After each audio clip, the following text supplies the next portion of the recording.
세기의 석학으로 불리는 이모당은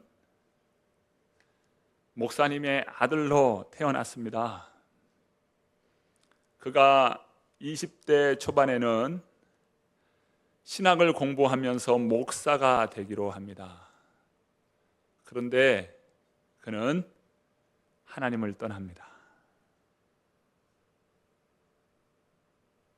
그리고 10년, 20년, 30년, 40년 동안 하나님을 떠나는 거예요.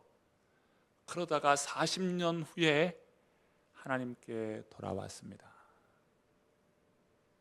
그러면서 그가 이런 말을 합니다. 하나님을 떠나 살았던 지난 40여 년 동안은 마치 고아 생활과 같았으며 비참한 나날이었다라고 말합니다. 많은 사람들로부터 그 학문과 또 그의 말에 얼마나 존중을 하고 존경하고 많은 사람들의 그런 추앙을 받았던 그 세월인데, 그는 하나님을 만나고 나니 그 40년의 시간은 고아와 같았고 비참한 나날이었다라고 말하는 것입니다. 인간의 진정한 행복, 기쁨은 어디에서부터 오는가? 저는 자신 있게 말할 수 있습니다. 하나님 안에 그 비밀이 있습니다. 인간의 참된 행복은요, 하나님을 만날 때야만이 진정한 행복이 온다는 것입니다. 오늘 본문의 한 인물을 우리는 보게 됩니다. 그 배경은 남유다의 왕 우시야 왕으로부터 시작이 됩니다.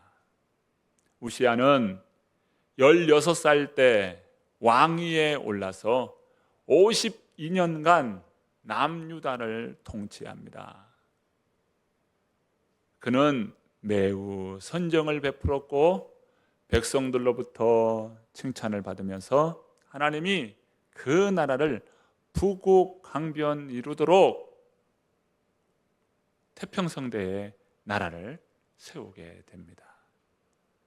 역대하 26장 4절 5절 말씀입니다.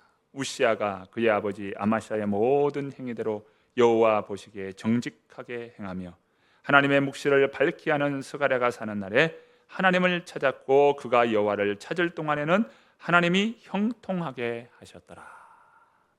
하나님을 찾고 그 찾는 그 모습에 하나님께서 너무 기뻐서 그의 삶을 형통케 하셨다라고 말씀하고 있죠. 우시야는 하나님으로부터 큰 은혜와 축복을 받는 그런 왕이었습니다. 그런데 그의 통치가 점점 횟수가 길어지면서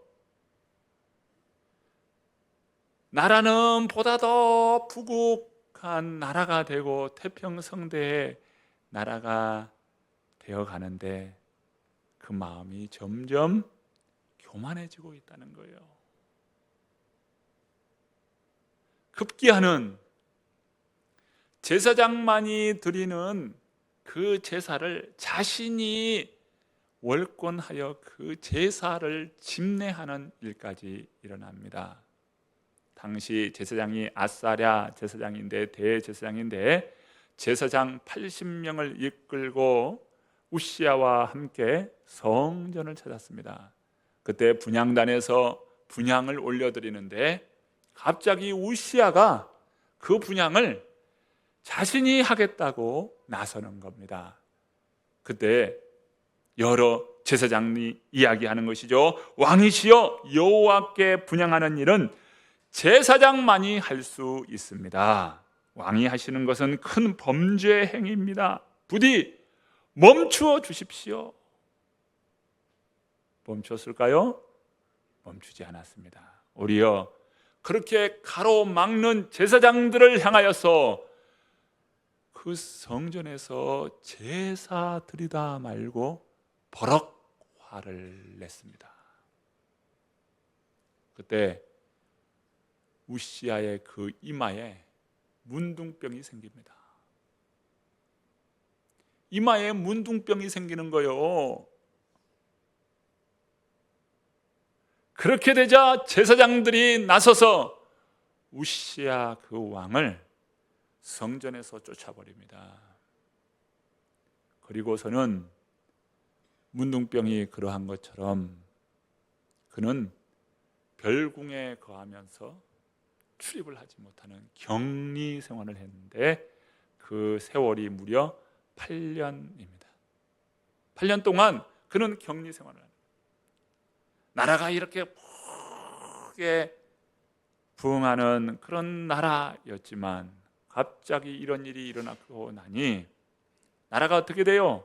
혼란에 빠집니다. 경제는 침체합니다.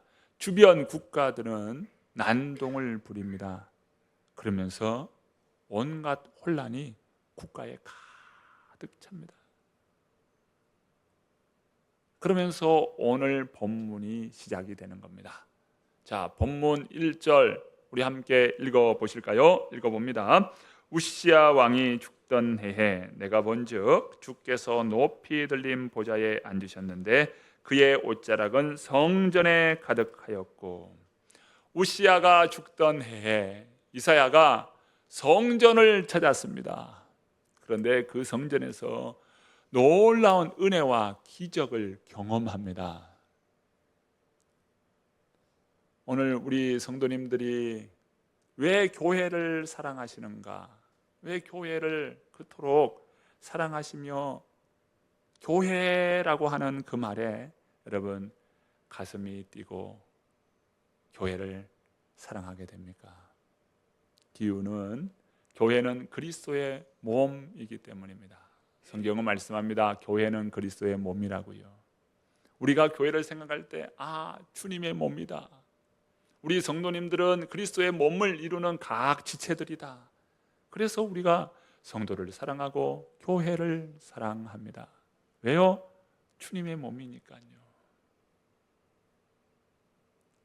그 성전을 통해서 하나님께서 은혜와 기적을 베푸시듯 오늘 이 시대에 교회를 통하여서 우리 하나님은 구원의 은혜를 베푸시고 인생의 길을 여시고 방황하는 수많은 영혼들이 참된 길을 찾고 구원의 역사 가운데 거하는 그 일을 볼 때 그것이야말로 은혜요 기적 아니겠습니까? 교회는 그런 것이죠. 자, 이사야가 그 성전을 찾을 때 하나님의 놀라운 임재를 경험합니다. 에스겔서 47장에 보면 성전에서 흘러나오는 물에 대한 말씀을 읽게 됩니다. 성전 동편의 한 문지방에서 물이 흐릅니다. 그 물이 발목에 찹니다. 그러더니 조금 지나고 나니까 무릎에 찹니다. 조금 더 나아가니까 어디까지 차요? 허리춤만큼 찹니다. 조금 더 나가니까 이제는 헤엄을 쳐야 할 그런 넓은 강이 됩니다. 조금 더 보니까 이제는 헤엄쳐서도 갈 수 없을 만큼 큰 강을 이룹니다. 그런데 말씀은 여기에서 멈추는 것이 아닙니다. 그 강에 물고기들이 몰려와서 물고기들이 그 강 안에 살아가는 거예요. 그뿐만이 아니라 강 좌우에 나무들이 자라가는데 그 나무들이 울창하게 왕성하게 자라갑니다. 그러면서 여러 생물들이 옵니다. 새들이 날아오고요. 막 살아나는 거예요. 왜 이런 환상을 통해서 보여주는 겁니까? 바로 성전을 통해서 하나님께서 다시 회복시켜 주실 것에 대한 말씀인 것이죠. 성전은 그런 곳입니다. 성전을 통해서 하나님은 회복시키시고 기적을 이루시고 다시 살리시고 새롭게 하시는 역사가 성전을 통하여 있는 것이지요. 우시아가 죽던 해에 이사야는 엄청난 광경을 보았어요. 눈을 들어 보니 그 높고 높은 보좌에 만군의 왕이신 하나님이 그 보좌에 앉아 계시는 거예요. 그런데 그 보좌로부터 하나님이 입으시는 그 옷깃이 쫙 펼쳐지는데 온 성전 안에 그 옷이 가득 찹니다. 이것은 무엇입니까? 성전 안에 하나님의 임재가 가득 차 있음을 보여주는 겁니다. 여러분, 오늘 드리는 이 예배 가운데 우리 하나님의 임재하심이 가득 차는 역사가 있기를 축복합니다. 여러분, 예배는 그런 것이에요. 하나님의 임재가 있는 곳, 바로 그곳에 하나님을 예배함이 있는 것입니다. 예배는 하나님의 임재가 있을 때 온전한 예배가 되는 거예요. 여러분, 이 자리에 여러분 예배하십니까? 하나님의 임재가 이곳 안에 가득 차 있으며 또 우리 심령 안에까지 가득 그 하나님의 임재가 넘칠 때 놀라운 은혜와 기적을 보게 되는 것이죠. 하나님의 임재, 그 임재가 있는 예배의 광경을 보았습니다. 여기에 더하여 그 좌우에 스랍들이 그 하나님을 모시고 섰는데 그 스랍들이 날개를 가지고 있는데 그 날개가 모두 6개입니다. 두 날개로는 눈을 가렸습니다. 그리고 두 날개로는 발을 가렸습니다. 그리고 두 날개로 날입니다. 날면서 하는 말이 있습니다. 큰 소리로 외쳐 이르되 거룩하다 거룩하다 거룩하다 만군의 여호와여 주의 영광이 온 땅에 충만하도다 하며 찬양하는 거예요. 오늘 본문 2절부터 4절의 말씀을 우리 함께 보실까요? 함께 읽어봅니다. 스랍들이 모시고 섰는데 각기 6날개가 있어 그 둘로는 자기의 얼굴을 가리었고 그 둘로는 자기의 발을 가리었고 그 둘로는 날며 서로 불러 이르되 거룩하다 거룩하다 거룩하다 만군의 여호와여 주의 영광이 온 땅에 충만하도다 하더라. 이같이 화답하는 자의 소리로 말미암아 문지방의 터가 요동하며 성전의 연기가 충만한지라. 이사야는 하나님의 임재를 보았습니다. 그 임재는 너무도 놀라웠어요. 그 임재 앞에 압도되는 겁니다. 하나님의 그 임재, 하나님이 그 온 성전의 가득한 모습 앞에 압도되는 거예요. 여러분, 하나님의 임재 앞에 압도될 때 사람은 어떻게 됩니까? 하나님의 임재 앞에 여러분 어떻게 하나님 앞에 서겠습니까? 똑똑히 설 수 있을까요? 아니요. 그 하나님의 임재 앞에 납작 엎드리는 거예요. 납작 엎드려. 그 놀라운 하나님의 그 위엄과 그 영광 앞에 압도되어서 납작 엎드리는 거예요. 이 납작 엎드리는 이 모습이 무엇입니까? 바로 헬라어 프로스큐네오, 예배라고 하는 거예요. 예배. 엎드린다, 굴복한다. 이게 바로 예배입니다. 예배라는 용어는요, 엎드린다, 굴복한다라고 하는 뜻입니다. 이게 예배예요. 무엇 때문에 엎드려요? 무엇 때문에 굴복하는 겁니까? 하나님의 위엄과 하나님의 영광 앞에 압도되어 엎드리는 거예요. 이게 예배예요.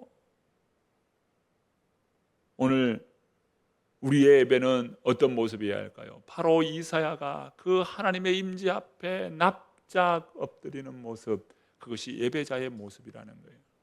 오늘 저와 여러분의 예배의 모습, 예배의 태도가 이사야가 하나님의 임재 앞에 있는 그 모습으로 우리가 주님 앞에 예배해야 합니다. 그때 이사야의 고백이 무엇입니까? 5절 말씀입니다. 읽어봅니다. 그때 내가 말하되 화로다 나여 망하게 되었도다. 나는 입술이 부정한 사람이요 나는 입술이 부정한 백성 중에 거주하면서 만군의 여호와이신 왕을 배웠음이로다 하였더라. 사람은요 적당하게 생각하려고 합니다.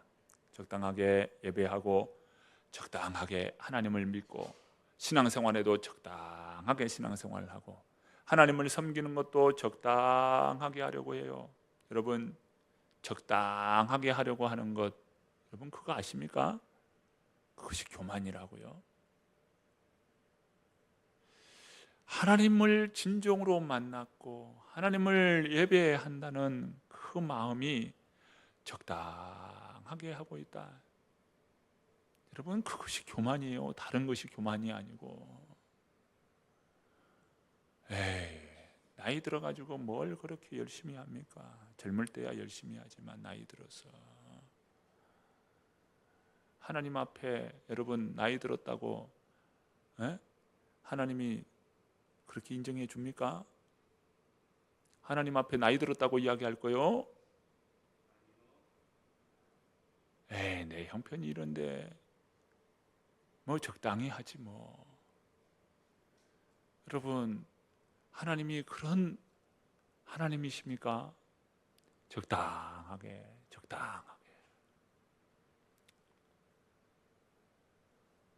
더도 말고 덜도 말고 적당하게 뭐 마치 이렇게 하는 거예요. 신앙생활의 태도가 그저 적당하게 움직이는 거예요. 여러분 이런 태도는요 하나님 앞에 교만이에요. 교만. 어찌 하나님 앞에 그 하나님의 임재 앞에서 적당하게 아니에요. 적당하게. 이 교만이죠. 교만. 이사야가요 그 하나님의 임재 앞에 뭐라고 고백합니다. 화로다 망하게 되었도다. 나는 입술이 부정한 사람 중에 나서 입술이 부정한 백성 중에 내가 있도다 하면서 무엇을 봤어요? 세상을 봤어요? 지금 국제 정세가 지금 심각하게 돌아가고 있고 미국은 관세로 막 압박해 오고 정치는 여러 가지로 막 힘들어하고 있고 경제는 막 어떤 위기 가운데 침체하고 국론은 분열되고 이게 지금 위기다 위기 이러면서 지금 이사야가 하나님 앞에 그런 모습으로 나가고 있어요. 지금 우시아가 죽음으로 말미암아 위기다 이렇게 하나님 앞에 나아가고 있어요? 아니요. 자신을 보는 거예요. 자신을. 하나님의 임재를 경험한 사람은요 뭐 누가 어쩌다 그게 아니고 자신을 본다니까요. 화로다 망하게 되었도다. 다른 것이 문제가 아니고 누가 망하게 됐어요? 자신이 망하게 될 존재라는 거예요. 구원의 역사는요 나로부터예요. 누가 변화의 시작이 되어야 하는가라고 할 때 내가 변화의 시작인 거예요. 내가 변화의 시작이라고요. 지금 무엇이 문제입니까? 지금 국제 정세가 문제예요? 나라의 국론이 분열돼서 그것이 문제예요? 이사야는요 그 변화의 시작을 자신으로부터 변화의 시작이 온다는 것을 알았어요. 우리가 하나님을 만날 때요 무엇을 보게 됩니까? 자신의 실존을 봐요. 화로다 망하게 되었도다. 자신의 실존을 봐요. 하나님 앞에 통회할 수밖에 없는 죄인된 자신의 모습을 봐요. 하나님 제가 죄인입니다. 하나님의 말씀을 소홀히 했던 제가 죄인입니다. 그저 적당하게 했던 그 교만이 그것이 문제입니다. 우시아가 문둥병 든 것, 또 우시아가 그것으로 말미암아 죽은 것, 그것이 문제가 아니라 지금 내가 망하게 되고 내가 죄인 된 오늘 내가 문제입니다. 누구를 봐요? 자신을 보는 거예요. 하나님의 임재를 경험했습니까? 여러분이 하나님의 살아계심을 경험했습니까? 누구를 봐야 돼요? 자신을 봐요. 변화는 어디서부터? 나로부터요. 나로부터. 베드로는요, 갈릴리 바다에서 고기를 잡고 있을 때 주님을 만났죠. 어느 날 예수님께서 자신에게 찾아오시던 하시는 말씀이 깊은 데로 가서 그물을 내리라 말씀하시는 거예요. 깊은 데로 가서 그물을 내려라 이렇게 말씀을 하는 거예요. 베드로는 갈릴리 바다에서 자랐습니다. 그리고 갈릴리 바다를 너무도 잘 압니다. 1년도 아니고 10년도 아니고 수십 년 동안 갈릴리 그 바다에서 물기를 하면서 고기를 잡았던 그런 어부입니다. 베드로예요. 그런데 예수님의 직업은 무엇입니까? 목수입니다. 목수인 예수님이셔요. 그런데 목수인 예수님께서 베드로, 어부인 베드로에게 깊은 데로 가서 그물을 내리라 하니까, 아니 베드로의 마음이 어떠하겠어요? 아니 그 말을 듣고 그물을 내리기가 쉽겠어요? 그게 쉬운 일이 아니에요. 그런데 보십시오. 베드로가 말이죠, 주님 말씀에 의지하여 내가 그물을 내리리다 말하는 거예요. 사실 베드로는 주님을 이미 알고 있었어요. 누가복음 5장에 깊은 데로 가서 그물을 내리라 하는 그 말씀은 누가복음 5장에 하시는 말씀이고, 이미 누가복음 4장에 그 자신의 장모가 열병이 들어서 예수님께서 그 장모의 열병, 베드로 장모의 열병을 고쳐주셨거든요. 고쳐주셨어. 베드로는 예수님을 알고 있어요? 모르고 있어요? 아예 알고 있어요. 그런데 예수님을 온전히 믿는 베드로는 아니었던 겁니다. 그런데 이날 깊은 데로 가서 그물을 내리라는 거예요. 베드로가 그물을 내렸습니다. 내렸더니 많은 고기를 잡았어요. 그래서 동무들을 손짓해서 2배에 가득 채울 만큼 많은 고기를 잡은 것입니다. 그 고기가 몇 마리나 잡혔을까요? 세보지는 못했습니다. 그런데 3년 후 예수님께서 다시 갈릴리 바다에서 부활하신 주님께서 만나 주셨을 때 다른 제자는 그 고기를 세었습니다. 세어봤더니 몇 마리입니까? 153마리. 그 마리수를 세었다는 거예요. 베드로는 그렇게 치밀한 사람이 아닙니다. 몇 마리를 잡았는지 그렇게 세어본 사람이 아닙니다. 그런데 베드로가요, 그 고기를 많이 잡은 것을 보고 베드로가 어떻게 합니까? 주여, 나는 죄인입니다. 나를 떠나소서. 화로다 망하게 되었도다. 주여, 나는 죄인입니다. 우리가 주님을 만났을 때 자신을 보게 돼요. 그것이 온전한 예배자의 모습이고, 또 우리가 하나님을 만났을 때 나타나는 모습인 것입니다. 자신을 보는 거예요. 하나님을 진짜로 만난 사람은요, 즉시 자신이 어떠한 존재인지를 아는 거예요. 하나님 앞에 까불던 교만한 그 마음을 내려놓게 되며 주여, 나는 죄인입니다. 이사야는 하나님 앞에 자신의 죄악됨을 고백하게 됩니다.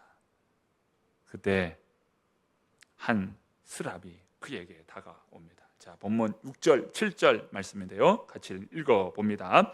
그때에 그 스랍 중에 하나가 부젓가락으로 제단에서 집은 바 핀 숯을 손에 가지고 내게로 날아와서 그것을 내 입술에 대며 이르되, 보라, 이것이 내 입에 닿았으니 내 악이 제하여졌고 내 죄가 사하여졌느니라 하더라. 제단에 있는 숯을 이사야 그 입에 댔는 겁니다. 그러면서 하시는 말씀이 내 죄가 사하여졌느니라. 하나님은 그런 분이셔요. 우리가 진심으로 하나님 앞에 나와서 주여 나의 교만, 이 교만을 주님 앞에 고백합니다. 주여 나는 죄인입니다 라고 하며 주님 앞에 나올 때 하나님은요 그 죄를 사하시고 씻겨주시는 분이셔요. 이사야는 놀라운 하나님의 그 사랑을 보았어요. 하나님의 그 은혜를 경험하였어요. 그때 하나님의 음성을 듣게 됩니다. 자, 본문 8절 말씀입니다. 읽어봅니다. 내가 또 주의 목소리를 들으니 주께서 이르시되 내가 누구를 보내며 누가 우리를 위하여 갈꼬 하시니 그때에 내가 이르되 내가 여기 있나이다 나를 보내소서 하였더니. 이사야는요 그 하나님의 그 장엄한 모습에 압도되었습니다. 그리고 하나님의 그 말씀을 듣는데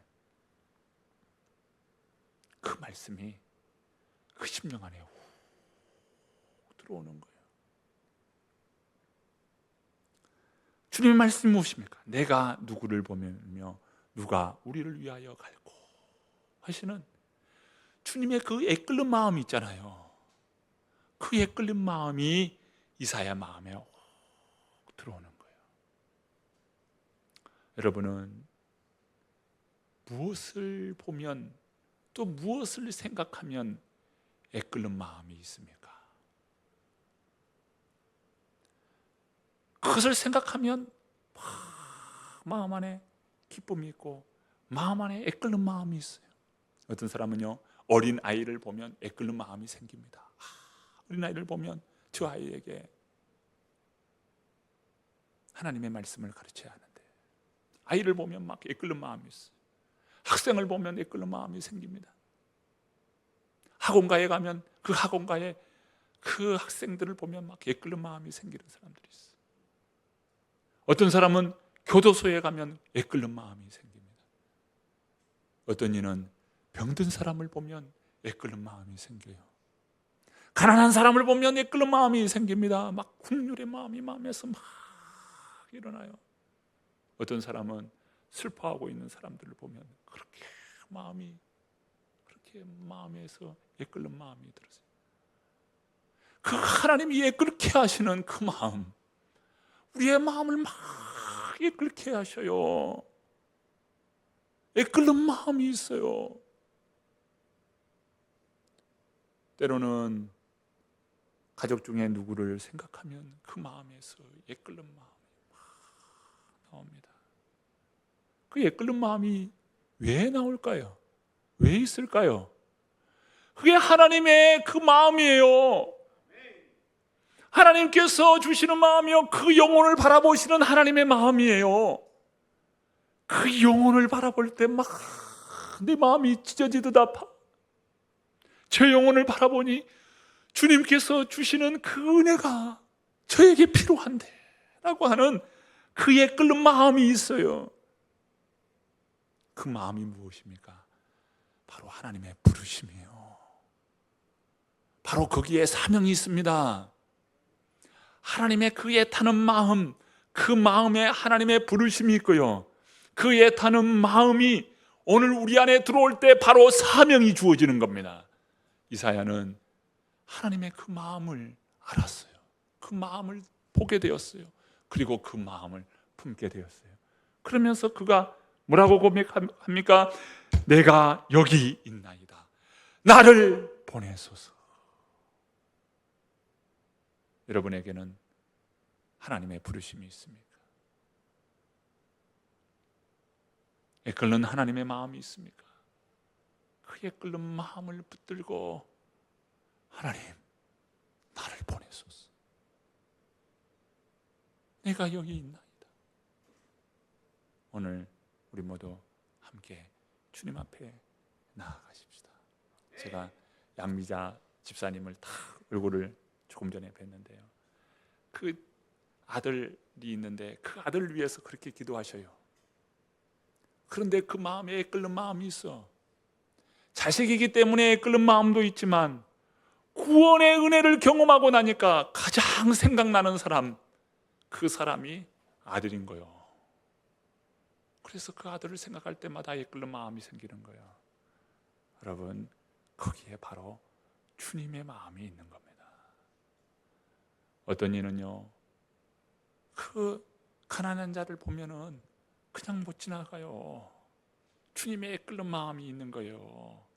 그게 주님의 마음이에요. 주님의 마음, 주님이 주시는 마음.